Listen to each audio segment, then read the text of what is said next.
Federal workers could be at risk of more than furloughs if the government shuts down in a few days. Emily Wilkins joins us now with the latest from D.C. and the, well, we'll talk at the end, Emily, but the as expected rhetoric. If you need 60 votes in the Senate, right? Is that what you need? You need 60 votes in the Senate, Joe, and you got to map the math. There are only 53 Republicans. Some of them have to be Democrats. And look, but at this, how are you going to say? How are they going to say? So okay, so you get all the Republicans. If the government shuts down because you don't get to 60, with a straight face, how do Democrats say the Republicans are shutting down the government? Well, if you're a Democrat, and we've listened to Chuck Schumer and Hakeem Jeffries, and what they've kind of said is, look, what we want is for some health care provision to be in there. I know. They haven't been super specific on exactly what it needs to be, but they're hoping, they want to get that in there. And they do point out that there are these tax credits for the Affordable Care Act that are expiring. That does seem something that does have Republican support. And look, I mean, this is part of what we're seeing with this news last night. This Trump administration going ahead, escalating the stakes of a federal shutdown, putting pressure on Democrats, saying that they're going to implement a large-scale federal layoff if Democrats don't vote with Republicans to keep the government open. Now, the Office of Management and Budget, they're the one who sent out this memo, and they told agencies that they should consider firing employees who would have otherwise merely been temporarily furloughed in a shutdown. Now, the last time there was a full government shutdown in 2013, about 850,000 employees were furloughed. That's according to the Committee for a Responsible Federal Budget. The guidance from OMB that CNBC got says the layoffs should not apply to agencies and programs that were funded in the Trump mega bill. So think things like border security, the military, or those who have programs in line with the president's priorities.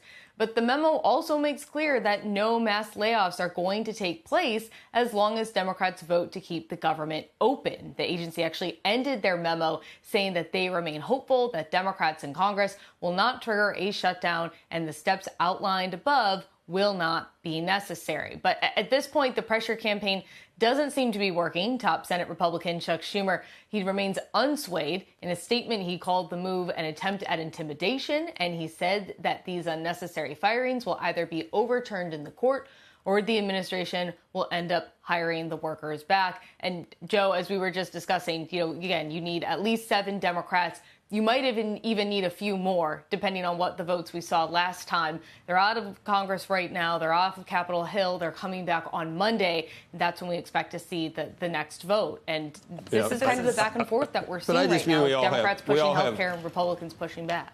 We all have government shutdown fatigue in the brinkmanship that both sides play. A couple of years ago, when the Republicans were out of power and the Democrats were going to do it, they're saying, if it shuts down, and the Freedom Caucus, they're saying we want these kind of cuts and we're not going to do it until, and they say, so it's not really us. We want cuts, and if you don't do it... This time feels a little different. Yeah, but how it's... No, this time it's a feels different. Schumer shutdown because they're the minority party. They can't dictate what goes into it. I'm not arguing with you. What I'm saying is this time feels different because instead of compromise, I think they might actually go ahead with this. And the Democrats have been the ones who have been so unhappy about the number of layoffs in the federal government. You can't say, do what we want. Right. As a minority party, or else it's your fault the government shuts down. My guess is this is, look, it looks like a big game of chicken at this point. Emily, I don't know what you think, but I would be surprised to see the Democrats go ahead with it, with this new threat that's out there. Do it. Because you can say the courts will overturn it, that this will happen, but this has been one of their keys that they've been arguing with the Trump administration since January over is the idea that these government workers are necessary, that these government functions are necessary, and you can't do it without them. If they do go ahead with this, Becky, and those workers are furloughed, and there's a number of months or even longer before they're brought back, that undermines a huge point that the Democrats have been trying to make all along with this. Absolutely, Becky. And you remember back in March, this is part of the reason that Schumer gave for voting to continue that government funding when we were looking at the shutdown just a few months ago. And so now to have this come up, but Schumer now seems to believe, at least based on what he said in the last 12 hours, that he's trying to call their bluff, trying to say, hey, you guys have tried to fire folks, you've had to bring them back. You understand at this point that you can't just let a bunch of people go, and trying to call them on that. I think though, at this point, you also have to remember the political implications. Using people as pawns is not a popular game that's going to play well, particularly, I think, on the Democrat side. This is a sideshow. It's a sideshow. If the government gets shut down, how are the Democrats going to say this is the Republicans shutting the government down because they're not doing what we want? They don't have the right. And if you shut the government down, how do you get out of a shutdown? What do Republicans possibly give Democrats at that point? That's right, but they can't dictate what the Republicans need to do with health care or any of these things because they're a minority party. They don't have the presidency. They don't have the House. They don't have the Senate. So if it gets shut down, it goes back to the Schumer shutdown. It goes back to the Obama administration. Elections have consequences. Those were the comments that he made. Whatever you want to attribute it to, they're going to try. They're saying right now that if it shuts down, the Republicans are the ones shutting it down. That's not going to. That dog won't hunt. Is that what you say? The other issue also is the political implications. I mean, Schumer really got hit last time when he gave Republicans the votes. When He's he said, hey, AOC. we need to go and do this. There were a lot of political backlash for it. And that is, as you consider sort of what's going to happen next, that is a factor you have to keep in mind.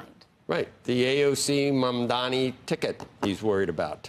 The President AOC. Is there a point that this starts to impact the economy, I would guess? You know, if this is more than what we've seen in recent history, just in terms of a few days shutdown or something like that, I wonder if it would impact the economy if it stretches out over a matter of weeks or even a month or longer. What we've seen in the past is that, you know, if it's just a couple days, if it's just a week, probably not going to have a ton of impact.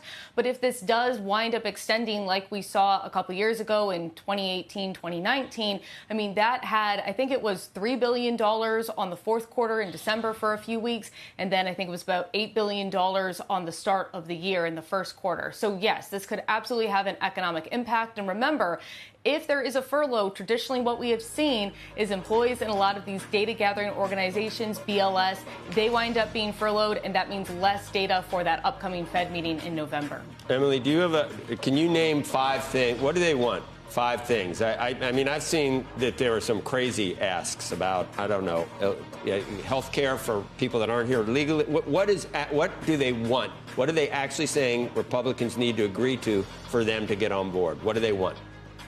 I don't think we have enough time for me to give you the full answer. I'm just going to say the Affordable Care Act tax credits, that is the one to keep an eye on because that is the one that actually has bipartisan momentum.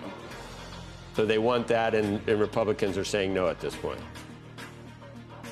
They're saying that that's Mike Johnson said that is a December policy issue, not a September issue. Okay. It seems like there could be a path forward, but there needs to be a negotiation. And then if they do get an agreement, how long till we do this again? November 21st, if they go for the bill that Republicans are pushing for. I can't. The Ryder Cup starting tomorrow.